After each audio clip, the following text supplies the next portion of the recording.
Greetings and welcome to the Agile Store Locator plugin. In this video, I'll show you how you can hide the directions button for specific stores only, instead of disabling it for all stores. So we will do this by creating a custom field, and then using that field to add a custom CSS class to the selected store. So let's get started. First of all, let's head over to WordPress. Now go to the Agile Store Locator plugin, and click on ASL Settings. Now scroll down, and under Manage Additional Fields,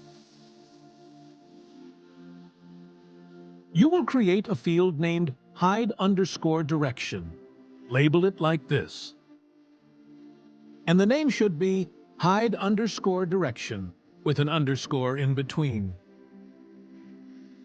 And select it as a checkbox. Now save it. So now, as we have this store, let's try to disable the directions button for this store. So first, go to Manage Stores and look for that store in the listing.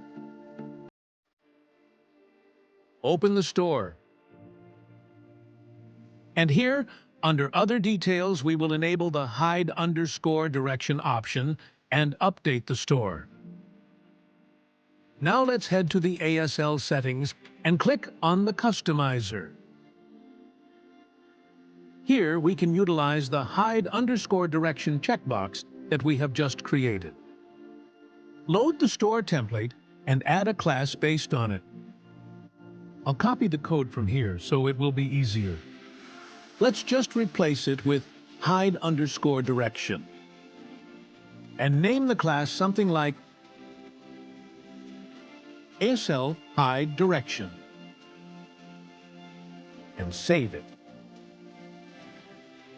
So now, the ASL Hide Direction class will apply to stores that have that checkbox field enabled.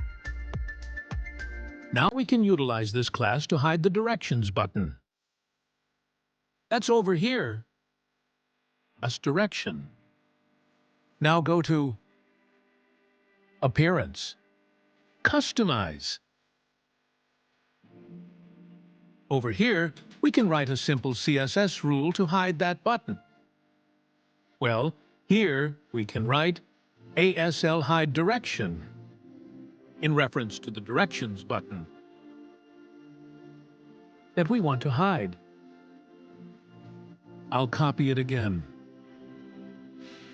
From here, as it's easier, and we'll write Display None with Important. Close the bracket and save it.